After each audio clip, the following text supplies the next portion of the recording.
Mukunda jewellery first ever factory outlet Vizag లో grand opening. బిఏపై 2 to 12% మాత్రమే. No making charges. 5 గ్రాముల వెండి ఫ్రీ.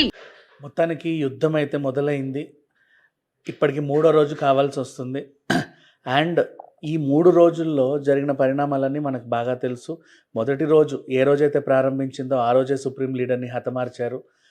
ఆ తర్వాత ఎత్తుకు పై ఎత్తు వేయాలనుకుంటున్నారు. ఒకరి మీద ఒకరు పగ తీర్చుకోవాలనుకుంటున్నారు. ఎవరు ఆగట్లేదు. వార్నింగ్స్ మీద వార్నింగ్స్ వెళ్తున్నాయి. ఇంకో పక్క యుద్ధం జరుగుతూనే ఉంది. అయితే ఇక్కడ ప్రశ్న ఏంటంటే దుబాయ్లో అమెరికాకు సంబంధించినటువంటి కార్యాలయాలు ఏమి లేవు. లైక్ అమెరికన్ ఎంబసీయో అది ఇది ఏమీ లేవు. మరి ఎందుకు ఇరాన్ దుబాయ్ని టార్గెట్ చేస్తుంది? యాక్చువల్గా రీజన్ ఏంటంటే మన సౌదీ అరేబియా వైపు దుబాయ్ కానీ ఈ స్టేట్స్లో అమెరికాకు సంబంధించిన సపరేట్ నావల్ బేస్ ఉంది అండ్ సపరేట్ ఎయిర్ బేస్ కొన్ని ఉన్నాయి. ఇన్ కేస్ ఒకవేళ అంటే వాటి మీద దాడి చేయకపోతే అమెరికా అవి యూటిలైజ్ చేసుకొని వాళ్ళకి సంబంధించిన ఈ క్షిపణులు ఇవన్నీ కూడా ఈజీగా అక్కడికి తీసుకురాగలదు. అందుకని చెప్పేసి ఇరాన్ దుబాయ్ని టార్గెట్గా ఎంచుకుంది.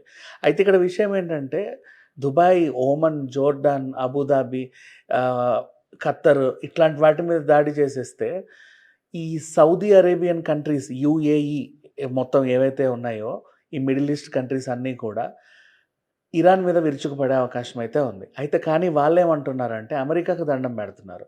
బాబు మీ వల్లే ఇక్కడ దాకా వచ్చింది, ఇంకా చాలు అనేసి. అయితే ఇక్కడ అసలు విషయానికి వస్తే ఇరాన్కు ఆల్రెడీ రష్యా మద్దతు ప్రకటించింది.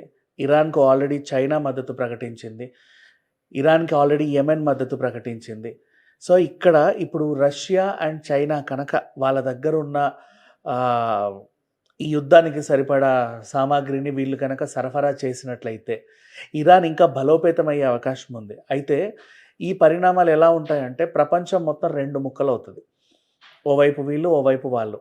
3వ ప్రపంచ యుద్ధం వస్తుందా అంటే సరిగ్గా చెప్పలేము ప్రజెంట్ ఉన్న సిచ్యువేషన్స్కి. బట్ ఈవెన్ దో దారి తీసే అవకాశాలు అయితే పుష్కలంగా ఉన్నాయి. ఎందుకంటే ఓవైపు ఇరాన్ని రష్యా ఆల్రెడీ మనకి మద్దతు ప్రకటించింది. రష్యా ఏమన్నారు, మేము కావాల్సిన సామాగ్రిని సప్లై చేస్తామన్నారు. ఇప్పుడు చైనా ఎంట్రీ ఇచ్చింది. చైనా ప్లస్ రష్యా కనుక అండ్ యెమెన్ వీళ్ళందరూ కనుక దీనికి సపోర్ట్ చేస్తే ఇరాన్ దగ్గర ఆల్మోస్ట్ అమెరికాని స్ట్రెయిట్గా ఎదుర్కొనేంత క్షిపణులు ఉంటాయి వాళ్ళ దగ్గర. చాలా శక్తివంతంగా తయారైపోతుంది ఇరాన్. అప్పుడు ఏమవుతుందంటే ఎంత కాదనుకున్నా ఆ యుద్ధం ఇంకా ఇంకా పెరిగి అండ్ ఇంకోవైపు ఉక్రెయిన్కి ఆల్రెడీ అమెరికా మద్దతు ప్రకటించినప్పుడు రష్యా కామ్గా ఉంది. సో ఆ సిట్యువేషన్ని ఇప్పుడు ఇరాన్కి సపోర్ట్ చేసి రష్యా క్యాష్ చేసుకునే అవకాశం ఉంది. ఇండైరెక్ట్గా అమెరికా మీద పగ తీర్చుకోవడానికి ఇరాన్ని వాడుకునే అవకాశాలు అయితే ఉన్నాయి. అయితే ఇక్కడ ఈ మిడిల్ ఈస్ట్ కంట్రీలన్నీ కూడా చెల్లాచెదురైపోతే మనకి చమురు ధరలు అయితే పెరుగుతాయి. ఇది 100%. ఆల్రెడీ మనకి ఖత్తర్ వాళ్ళు ప్రకటించుకున్నారు, మేము కొన్ని రోజులు ఆపేస్తున్నాము అని. అండ్ ఇరాన్ తనకి చాలా ముఖ్యమైనటువంటి దారులన్నింటినీ మూసేసింది అనుకోండి. ప్రపంచమంతా విలవిలలాడకపోయినా ఒక పార్ట్ అయితే మాత్రం చాలా ఇబ్బందులు పడుతూ ఉంటుంది. మనకి గ్యాస్ ధరలు అమాంతంగా పెరిగిపోతాయి. పెట్రోల్, డీజిల్ రేట్లు అమాంతంగా పెరిగిపోతాయి. అండ్ ఓ టైప్ ఆఫ్ ఎకానమీ మీద అయితే చాలా చాలా చాలా భారం పడే అవకాశం ఉంది. ఒక రోజుతోనే కొన్ని కోట్ల విలువైన నష్టాన్ని మనం చూస్తాము. బట్ ఇంత జరుగుతున్న నరేంద్ర మోడీ గారు సైలెంట్గా ఉన్నారు. ఇంకోవైపు నేతన్యాహు ఏమంటున్నాడు అంటే Modi my bestest friend, I'm very thankful to him అని ఒక ప్రకటన విడుదల చేశాడు. ఇటువైపు ఏమో సోనియా గాంధీ గారు అసలు ఏంటి ఇంత జరుగుతున్నా మీరు ఎందుకు ఇంత సైలెంట్గా ఉన్నారు, ఏదో ఒకటి చెప్పండి అని. ఎందుకు మనం సైలెంట్గా ఉన్నాము అంటే రెండిటికి అంటే ఇక్కడికేమో 2 రోజుల క్రితం వెళ్ళొచ్చాడు. ఇక్కడ నుంచి ఇరాన్కి మనకు ఆల్రెడీ ఎప్పటి నుంచో సంబంధాలు ఉన్నాయి. సింపుల్గా చెప్పాలంటే మన బాస్మతి ఎక్కువ ఎక్స్పోర్ట్ మనకు అటే అవుతుంది, మన ఇరాన్ దేశానికే అవుతుంది.